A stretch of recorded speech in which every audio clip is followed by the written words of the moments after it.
नमस्कार। राष्ट्रपोत से मैं पवन केसवानी। बात जुबान से और तीर कमान से एक बार निकल जाए तो वापस नहीं आ सकता। ऐसे ही हालात छत्तीसगढ़ में एक बयान को लेकर हुआ है।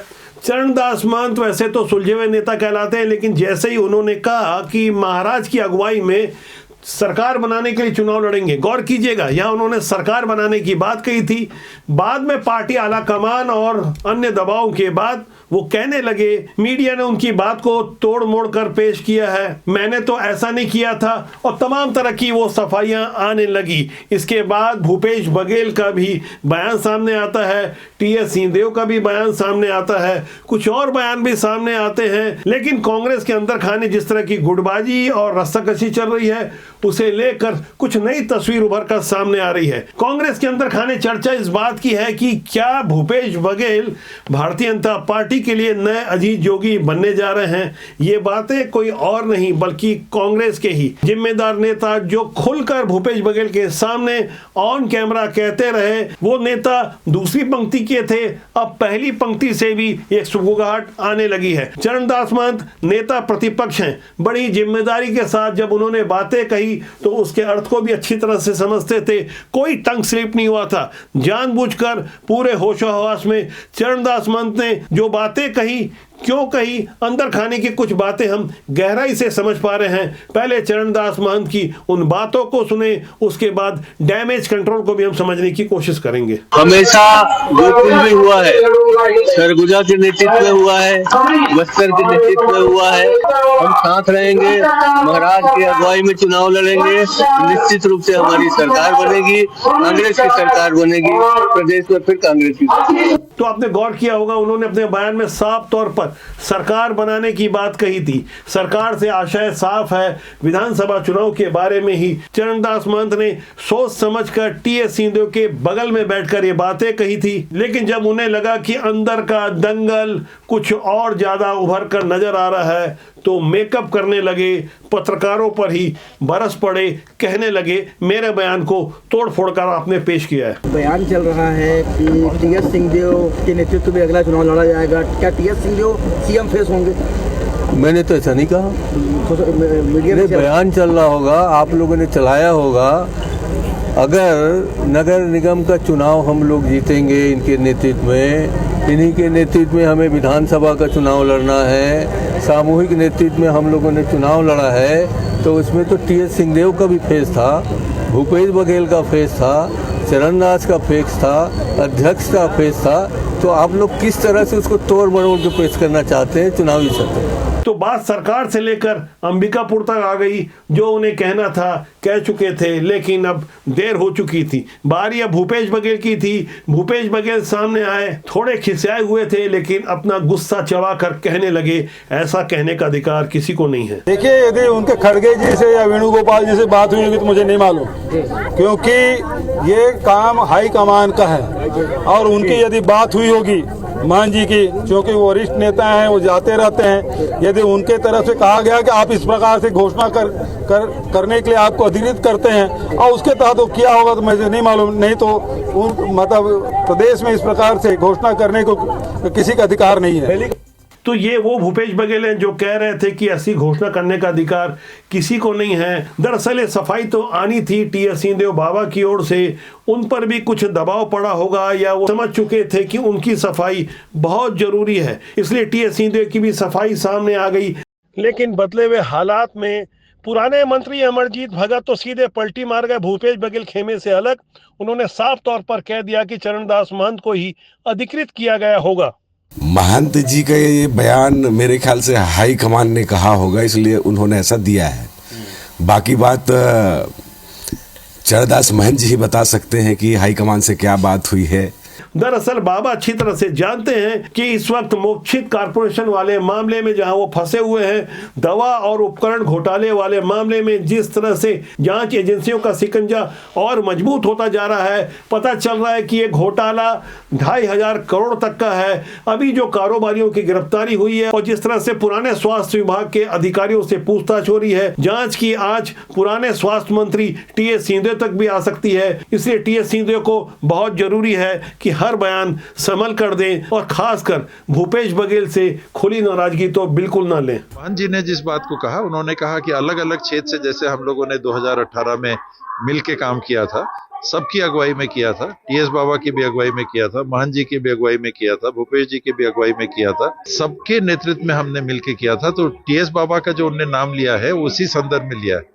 मिलके हम लोग चुनाव लड़ेंगे और कांग्रेस की सरकार दोबारा स्थापित करने के लिए पहल करेंगे। छत्तीसगढ़ में कांग्रेस के अंदर खाने जो कुछ चल रहा है, इन बयानों से आपको स्पष्ट हो गया होगा कि आगे लड़ाई कांग्रेस के लिए कितनी और ज्यादा कठिन हो सकती है। ऐसे में भारतीय जनता पार्टी भला कहां चुप रहने वाली थी। रायपुर से सांसद बृजमोहन अग्रवाल ने तो जूतम पैजार वाली बात कर दी। उन्होंने बताया कि कांग्रेस के अंदर खाने किस तरह से घमासान चल रहा है। कांग्रेस की जो जूतम पैजार है वो पहले भी होती रही है, अभी भी होती चल रही है और आगे भी चलती रहेगी, और सब एक दूसरे को निपटाने में लगे हैं और उसमें कांग्रेस निपट रही है। कभी टीएस सिंहदेव को सरगुजा संभाग में कांग्रेस का पर्याय माना जाता था, जहां 14 विधानसभा सीटें और 14 की 14 ही भारतीय जनता पार्टी ने जीती है। आश्चर्य की बात यह है कि 2018 के विधानसभा चुनाव में भाजपा के पास सरगुजा संभाग से एकदम उलट स्थिति थी।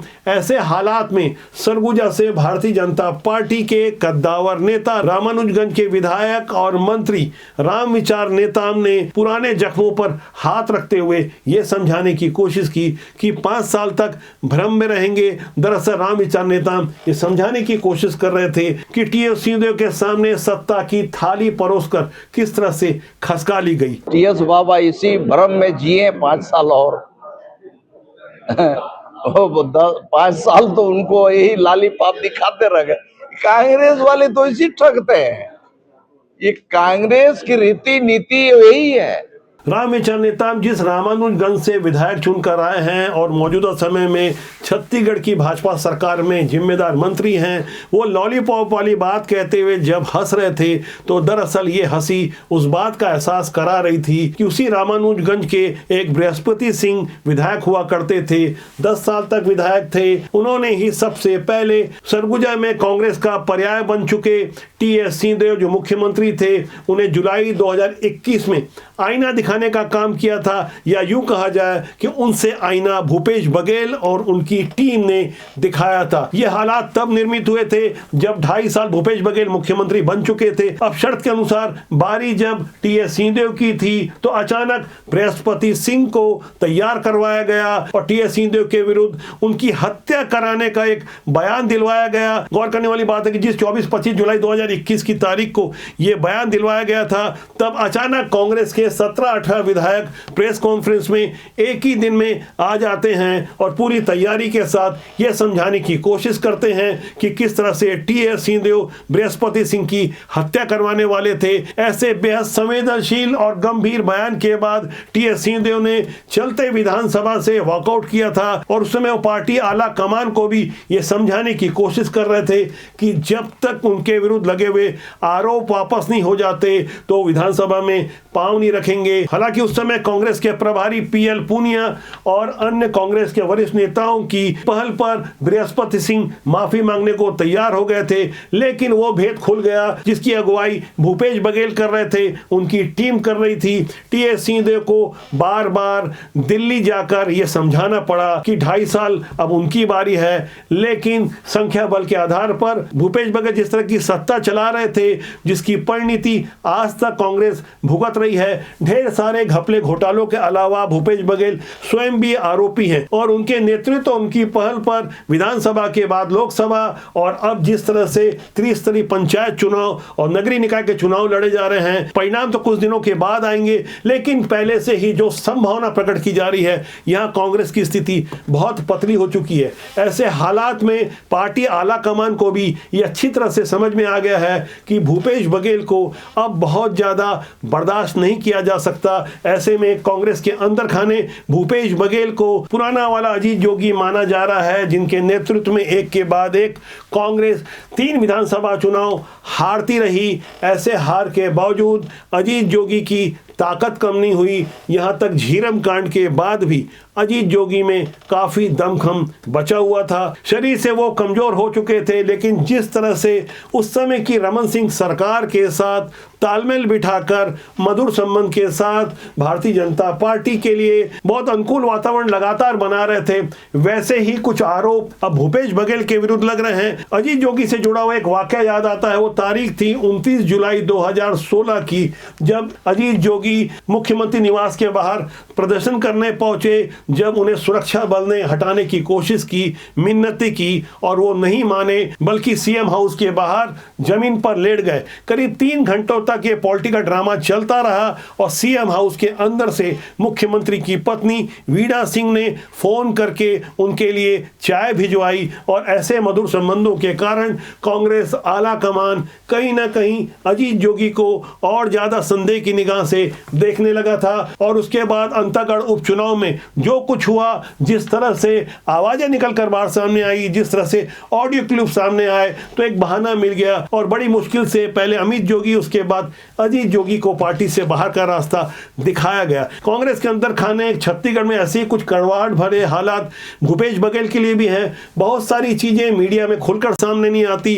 अंदर खाने जो कुछ चल रहा है, चरणदास महंत के बयान से एकदम स्पष्ट है। अभी विधानसभा चुनाव को 4 साल बाकी है। यहां गौर कीजिएगा, टीएस सिंहदेव बाबा के साथ जिस तरह से 2.5 साल की कुर्सी हटाई गई और लगातार उनके विरुद्ध जिस तरह का अपमानजनक व्यवहार बृहस्पति सिंह और अन्य माध्यमों से किया गया या करवाया गया, उन्हीं दर्द की याद दिला रहे थे चरणदास महंत और कह रहे थे कि बाबा साहब की अगुवाई में ही चुनाव लड़ा जाएगा। यहां गौर करने वाली बात यह भी है कि तमाम घपले घोटालों के आरोपों के बाद जहां पुराने मुख्यमंत्री भूपेश बघेल के बेहद करीबी अधिकारी एक के बाद एक जेल जा रहे हैं और अब बारी कांग्रेस के कुछ बड़े पदाधिकारियों की भी है।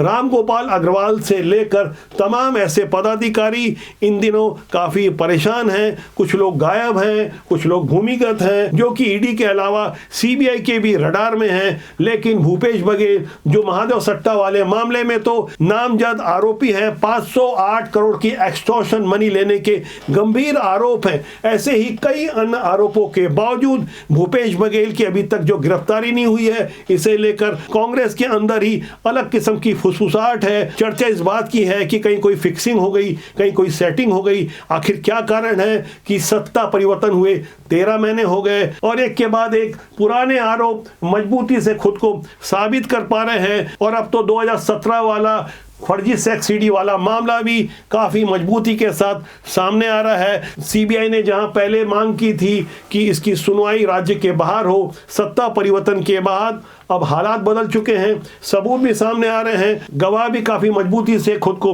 प्रस्तुत कर पा रहे हैं। विनोद वर्मा के ठिकाने से फर्जी सेक्स सीडी मिली थी। भूपेश बघेल ने प्रेस कॉन्फ्रेंस में खुलेआम वो फर्जी सेक्स सीडी बांटी थी। बाद में भूपेश बघेल ने उन्हीं विनोद वर्मा को अपना पॉलिटिकल एडवाइजर बना दिया। महादेव सट्टा वाले मामले में भी विनोद वर्मा के यहाँ छापेमारी हुई और ऐसे ही कई अन्य मामलों में न केवल भूपेश बघेल बल्कि उनके परिवार के ऊपर भी आंच आती जा रही है। ऐसी आंच बढ़ती हुई गर्मी के साथ और कितनी ज्यादा तपीश देगी, या तपीश भी देगी या एसी में बिठाएगी, इसे हम गहराई से समझ रहे हैं। इन्हीं कारणों से कांग्रेस के अंदर खाने भूपेश बघेल को पुराने जमाने का अजीत जोगी माना जा रहा है। इस बारे में आगे के वीडियो में कुछ हम और बड़े खुलासे करने वाले हैं। लगातार राजभोग साथ बने रहें। राजनीति से जुड़ी ऐसी तमाम खबरों के साथ हम आपको जागरूक करते हैं ताकि अच्छे लोग राजनीति में आए। हमारा मानना है कि राजनीति बुरी नहीं होती, उसमें काम करना लोग अच्छे या बुरे होते हैं। अच्छे लोग यदि राजनीति में नहीं आएंगे तो देश और समाज का भला नहीं होगा। तो आज के लिए इतना ही। मेरा आपसे आग्रह है कि चैनल को देखें, लाइक करें, शेयर करें, सब्सक्राइब करें। बहुत जल्दी मेरी आपसे फिर मुलाकात होगी। नमस्कार।